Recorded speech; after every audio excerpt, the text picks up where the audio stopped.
Everybody, this is Mattdoesfitness, and I wanted to sue my airline after they damaged my luggage. So I showed the broken bag to my lawyer and he said, I don't think you have much of a case.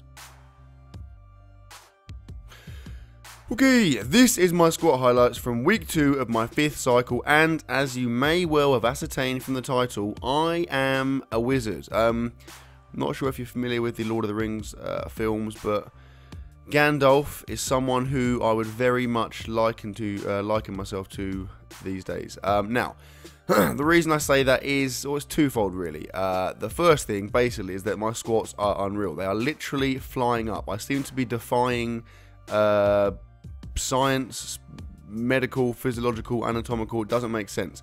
I need to count, but I reckon this is approaching 12 weeks of my squat weights going up every single session on session. Now I know obviously I'm not actually magic, so it must mean that I'd set when I started out I set it too low. I think what actually happened is that when I changed to low bar into knee sleeves, my single PR went up by quite a lot in a short space of time, but I stayed with the same rep PRs in my session. So obviously I suddenly was working from a much lower point, so obviously I had more scope to improve. But even so, I'm still kind of, I keep, without saying negative, I keep almost waiting for the improvements to run out, and it's just not happening. So that's the first reason. The second reason I'll show you in a second. Now, by the way, this first session here was 5 sets of 5 at 195 kilos, 430 pounds, which again, as is the case with all my squats recently, would have been a 1 rep max PR not very long ago. So to be getting it for 5 sets of 5 now is pretty mental.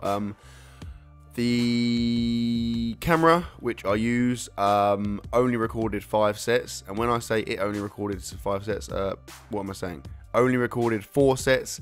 That was actually my fault because I didn't start recording. I thought I had the I thought I had the automatic squat recording camera, which obviously just films by itself, but it turns out I don't. It's just a boring manual one, so I forgot to do that. Anyway, what you're about to see now is the second reason why I'm a wizard. So you see there, oh, I still got it. What is happening there? So basically, that was the 5th of my 5 sets. So that was the last rep of the last set, so my 25th rep. And if you watch here, I go down, I let myself fall forwards too much, and I get stuck.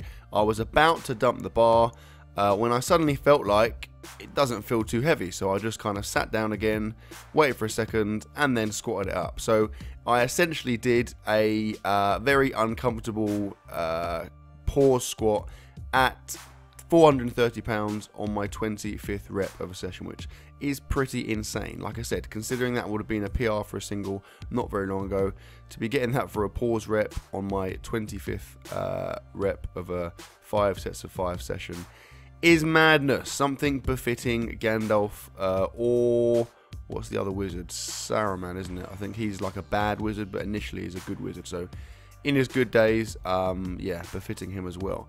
Anyway, enough wizard talk for one video at least. After that, I did some front squats, 3 sets of 3 at 287 pounds, 130 kilos.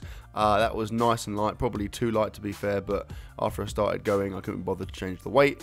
And that was my squat. So I then moved on to some accessory work. I used this kind of unilateral lat pull down, so you can do it 2 arms at a time, but I did it 1 arm at a time, which meant you get a massive amount of lat engagement. I was feeling all kinds of lat isolation. Really like that. I'll incorporate that more so, although it is more time consuming because you're doing one side at a time. I definitely enjoyed that.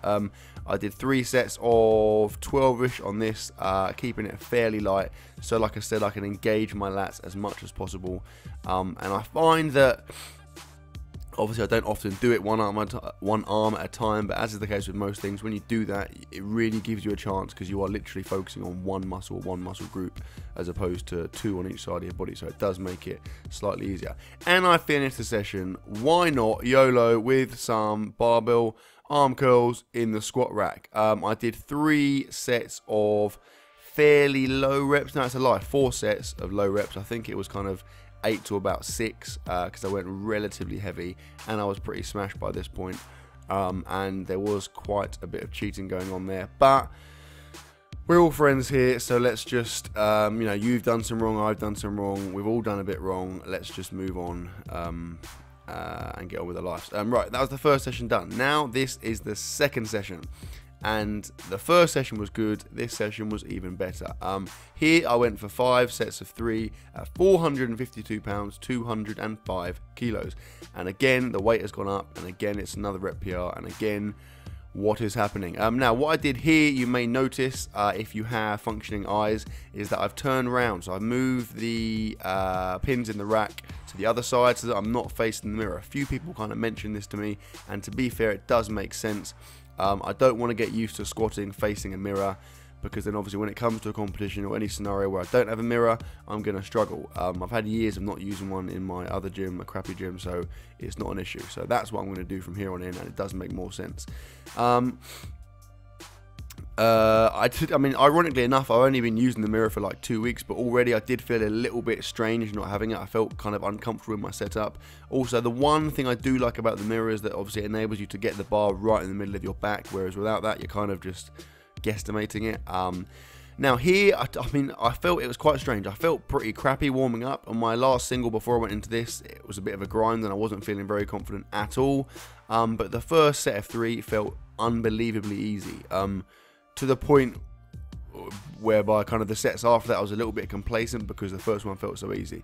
I mean, I reckon I had that for at least 5 reps, and that's 452 pounds. So that's pretty exciting times. I reckon, I mean, even as I am right now, I'm pretty sure I've got a PR in me now, but if I am patient and I wait until the end of the cycle, there could be something crazy going down. This is my 3rd set. It was kind of a little bit inconsistent. I mean, they were all relatively comfortable, you know, there was no big issues, but some were kind of cleaner than others. On the ones where I really kind of focused and really made sure I was in the right position on my reps, the sets were flying up like easily. On a couple of the others, they're a little bit kind of grindy, but even so, I mean, they were all solid, and I'm very, very pleased with this session and my squat progress as a whole. Now, looking at it from front on obviously gives you a little bit of a different perspective. It doesn't look as clean from the front, but you can see, I think, my depth more so. Sometimes from the back and from a little bit of a side back angle, you can't tell how deep I'm going. I think here you can clearly see I'm dropping way below parallel, which is obviously what I'm looking for. I mean, it's quite funny. Sometimes when it gets heavy, I get scared and I drop down a bit too slow without even trying to, and I obviously lose that stretch reflex. So I am trying to force myself to just constantly drop down, because that stretch reflex definitely helps with speed at the sticking point, which is obviously where the issues are going to lie and where any misses are going to occur. One other thing I said, I mean, I've said it before, my right knee, I've noticed, sits a little bit more inwards than my left knee does. So my left knee comes out nicely as it should. My right knee comes in a little bit, so I'm trying to fix that, but obviously it's quite hard in the middle of a cycle when I'm lifting fairly heavy. I will try and rectify it though, because obviously, you know, all those little things can make a difference. But that was my squats, and like I said, I nailed them. Okay, now moving on. Here is my speed deadlift work, which I've said before, I'm going to start incorporating after every second squat session of the week. So I'm kind of doing 1.5 deadlift sessions a week. Now here, as I'm always going to do, I think anyway, I went for 5 sets of 3 at 140 kilos, 309 pounds, which is light enough to be fast, but heavy enough that obviously it's still, you know, specific, it's still going to carry over. And it felt really, really good. Now you might be able to see there, I'm doing my kind of comfortable semi-sumo, the thing I've been doing for a while, the thing that I'm happy with. I'm not trying to put my feet and my knees out too wide. I'm just doing what feels comfortable. Basically having my knees as close to my arms as I can. And I mean, I don't know what you think there, but to me, they felt really, really quick. They felt really good. If you contrast this with what I did last week, this is much, much faster, which obviously is very positive. And I figure the faster those are coming up, hopefully, the better carryover I'm going to have to my regular deadlifts, because they suck. Okay, now, I then did some glute ham raises. I did 3 sets of, I think, around 8. And I'm holding a 15 kilogram plate here, which is, what's that? It's about 35 pounds or so. because I mean, I guess I could do like sets of 12, but it really hurts my quads. And plus, obviously, I'm looking for strength, and so I'm looking to work in a slightly lower rep range than my general hypertrophy stuff. And yeah, they're starting to feel quite good. I'm starting to get good at kind of really engaging my glutes and hamstrings. I'm still trying to keep my back a bit straighter, but they're definitely coming together and definitely starting to feel solid.